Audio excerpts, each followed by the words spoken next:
living life is gangsta. Hey, hey, living life is gangsta. Hey, hey, living life is gangsta. Hey, hey, living life is gangsta. Hey. So I know we have all heard the phrase, you teach people how to treat you. And it is one that I live by. However, I'm not quite sure that we always know what that means. And I think maybe we put too much responsibilities on ourselves by taking that word teach a little too literally.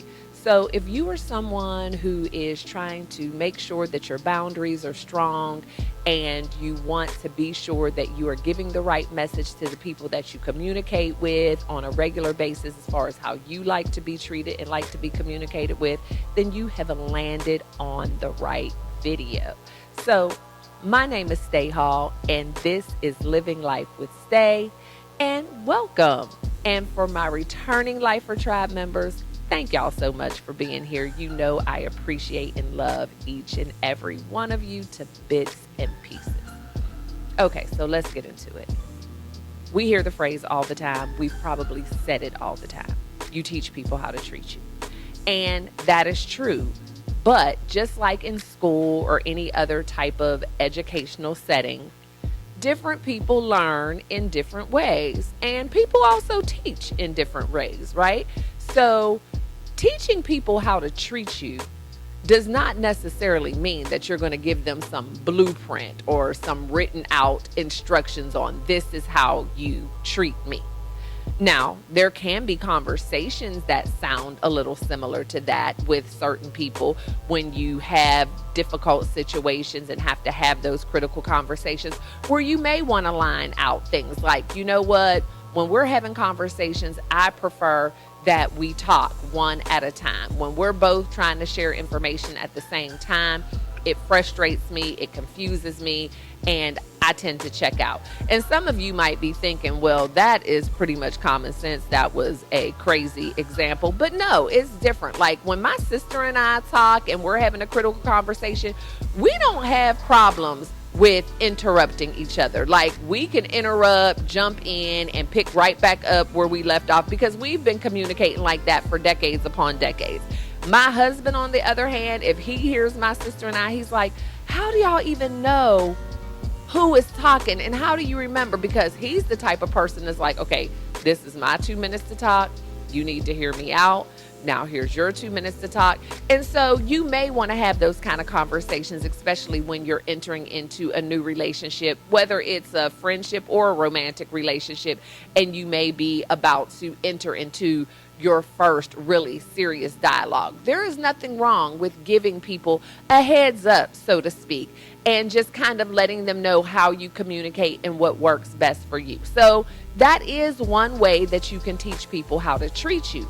However, the reason why I wanted to make this video is because even though we have taught said lesson, given the information, once again, just like in school, the teacher can stand up there and teach, but if you're not taking copious notes, if you're not paying attention, if it's not that important to you, are you really going to comprehend and retain what's being taught? And so it's the same thing in our day-to-day relationships. We can have conversations with people. We can give them our preferences. We can kind of structure out the best way to communicate with us or deal with us, whatever. But if that person is not picking up what you're putting down, if they're not interested in retaining, if they're not asking any clarifying questions, if they're confused, then they're not going to change their behavior. And does that mean that you're not a good teacher? No, it means that they weren't interested in learning the lesson. And so then you may have to change your method, right? So maybe the way you teach them how to treat you is by stopping communication when they start communicating with you in a way that makes you feel uncomfortable. Or maybe that looks like in the midst of the conversation, stopping them in their tracks and saying, this type of behavior, this type of communication, this type of tone, those types of words, whatever it is, that's what I don't like. And so it's like that old thing, they talk about with kids, getting them and disciplining them right where they do it. If they want to act up in the mall, then they're going to get dealt with in the mall. If they want to fall out in the middle of the floor in McDonald's, we going to deal with them and bring that discipline in the middle of the floor in McDonald's, right? Y'all who are south of 40 or so, you know exactly what I'm talking about, because we didn't grow up with any type of soft parenting. And so that's the only type of examples I can bring up, because that's the life that I live. But it's a similar tactic. Right when it happens, right when someone goes off the rails, right when you feel like you're disrespected, you can bring it up then, because it's like, I took and told you before that this was not going to be effective with me, that I'm not going to communicate with you if you're going to use this type of language or this type of tone or this type of volume. And maybe that'll be easier for them to retain and realize right in that moment, because sometimes when we have conversations with people, they hear us and maybe they want to understand and do better, but they can't really put themselves in the situation at the time. And they're thinking, well, I never talk to you like that, or I never use that tone with you, or I never interrupt you. So maybe if you decide to kind of bring it up right when it's happening, that could be a good way of teaching someone how to treat you. However, communication and dialogue are not the only types of situations and issues that we may need to address when we're creating our boundaries. And let's just talk about boundaries for a second.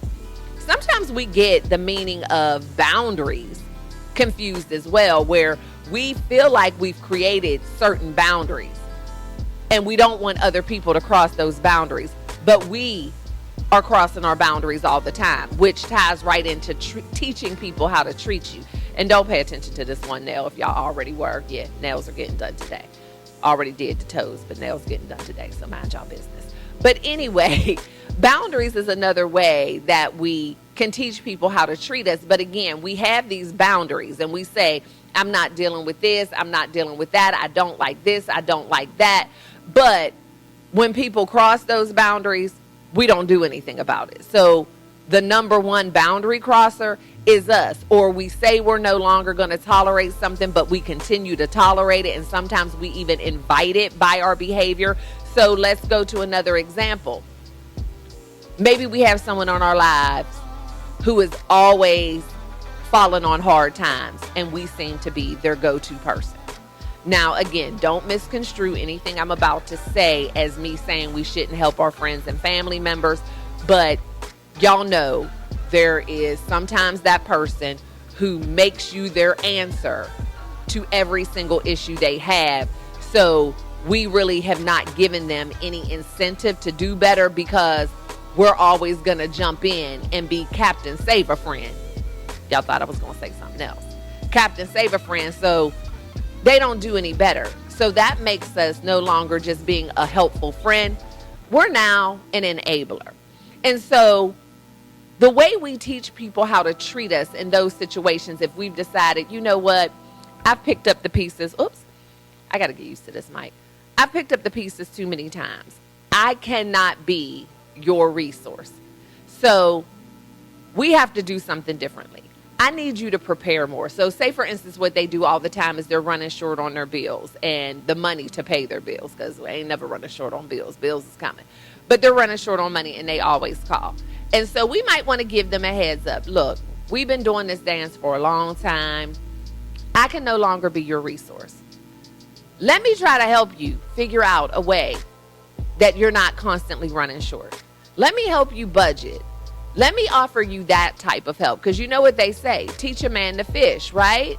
So we're going to teach this person how to fish. And so we're going to teach them how to fish, and we're going to also teach them how to treat us in the process. As we're teaching them, as we're giving them this education, as we're being now an educational resource, we're also going to let them know, look, I've given you some information. I've given you some solutions to not get yourself in this situation anymore. So don't call me. And I'm not trying to be mean, but I have my own things going on and I just can't do this. And I've realized that I've become an enabler and I don't want to do that. That's no good for you and it's no good for me. So that's the conversation that you're having with them. But that's a boundary that you've now set up to say, hey, We're not crossing that anymore. You find yourself in that situation again, I'm not your person. But when they do, and if they do come to you again, the way you teach them to treat you now is by saying no. Unapologetically, without any reason, because they already know. You've had that conversation. So it's just no. So now you're teaching them how to treat you because they're going to think twice before they ever ask you again, because no one likes that rejection. No one likes being told no. And you've created that boundary that, hey, I told you I'm not doing it anymore. You came to me with that same thing. You tried to cross the boundary. I made sure I shut the door. Y'all see what I'm saying? So we have to go steps further when we're teaching people how to treat us, when we're creating our boundaries, because everybody learns differently. Everybody processes and perceives information differently. And so often we have been operating the same way for so long. Folks just don't believe us the first time. So we are going to have to be the keepers of our peace. We are going to have to be the respecters of our boundaries. And we are going to have to be those teachers who don't mind teaching the lesson in whatever way it's going to take for you to get the message. Now, is it always going to work? No, not always. Some people are relentless. Some people are never going to believe you. Some people are just going to get so upset that you had the audacity to choose you and create a boundary that they're not even going to want to deal with you anymore. But guess what? It's worth it. It may be difficult in the beginning, but just think about it. Anybody who no longer wants to deal with you simply because, excuse me, simply because they don't want to respect you and the boundaries that you set for yourself, are you really going to miss that relationship? There may be parts of it that you miss, but how can you really be happy in a relationship, romantically or friendship or family, with someone who doesn't respect you, or who only sees you as a resource, who only sees you as the answers to their problem, or someone who feels like they can talk to you any kind of way, say anything to you? Why is that a relationship that you would continue to want to entertain? And maybe you can still have those relationships, but create the boundaries where, look, we can have a relationship, but these certain topics, these certain subjects, these certain issues are off the table. But someone who doesn't respect your boundaries is probably not going to be okay with that either. So when you're teaching people how to treat you, when you're setting your boundaries, there are certain conversations that you have to have with yourself first. You have to make sure, first and foremost, that you even know what your boundaries are. And secondly, are you comfortable with them? Because a lot of things we say in the moment and we get tired, but you're really not tired until you're sick and tired. So if people are going back and forth and you keep doing the same thing and they keep coming to you or they keep treating you this way, y'all know what I'm always going to say. Take a look in the mirror and see what part of the problem you are, and then make those changes. Because once you start making your changes, once you start getting really real with you, once you start respecting yourself and respecting your boundaries, people will fall in line or they will fall off. But you shouldn't have to hold court, hold class every single day. Teaching somebody how to treat you does not mean that every single time they do it, we're going to have the same conversation, the same conversation, the same conversation. That's not teaching anybody anything. That's like continuing to fail to 6th grade. You're never going to graduate from high school. And at some point, we want to reach a graduation. We either want to continue on with the relationship and it be in good standing and we're getting along and we have an understanding of one another, we have mutual respect, or decide this isn't good for either one of us. It's difficult finding your peace, protecting your peace, finding that self-love when you have operated from a deficit for so long. It's not easy. The conversations aren't easy. The changes in your relationships are not going to be easy. But what I can say for sure is it's worth it. And the good far outweighs the bad. And I'm telling you, people who really care about you, people who really value you in their lives, they're going to get it because they don't want to risk losing you. And people who are habitual with stuff, they know. They've just never really been called out. And so now they're being challenged with changing and looking in the mirror.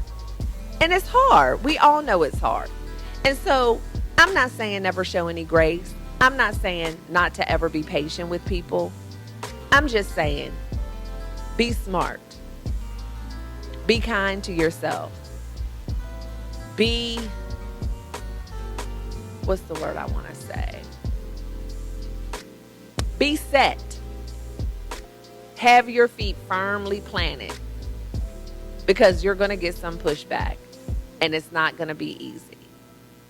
But in the end, you are going to win your peace and your own self-respect back. Because if you know, like I know, when you let other people disrespect you, it's hard for you to respect yourself because you know it's wrong. So hopefully something I've said today has ignited something in you, has opened your eyes to what we're really saying when we talk about teaching people how to treat us. And maybe you want to reevaluate some of those relationships that are still a little rocky and say, you know what? Have I really tried to teach them how to treat me? Have I been respectful of my own boundaries? And if you haven't, there's nothing wrong with a redo. Have those conversations. Be firm on what you say. Let your yeses mean yes and your no's mean no every day, all day. And be able to look at yourself in the mirror and be able to say, I respect myself and I respect my boundaries. So I appreciate y'all so much for tuning in. I love each and every one of you to bits and pieces. I appreciate you. If you're new to the channel and you haven't already decided to hit that subscribe button, now is a perfect time. And then also hit that notification bell so that you are notified every time I drop new content. Also, if you're interested in taking a deeper dive and having a little one-on-one with me, you know I'm here and I would love to schedule a complimentary consultation with you so we can get this life coaching, LYFE, love yourself first coaching going. And I love helping people grow into their next and to reach the next level of success they desire and deserve. So just hit me up at www.stayhall.com and let's get a conversation scheduled. So you guys know the drill. Love one another and always be kind, but never forget to live your life. LYFE. Love yourself first explicitly. And I'll see y'all on the next one. Bye. Living life is gangsta. Hey, hey. Living life is gangsta. Hey, hey. Living life is gangsta. Hey, hey. Living life is gangsta. Hey, hey. Love yourself first, explicitly. You owe it to yourself to move with that energy. Empower your self-esteem. Self-love is king. That's the only way to win. That's how you empower your dream.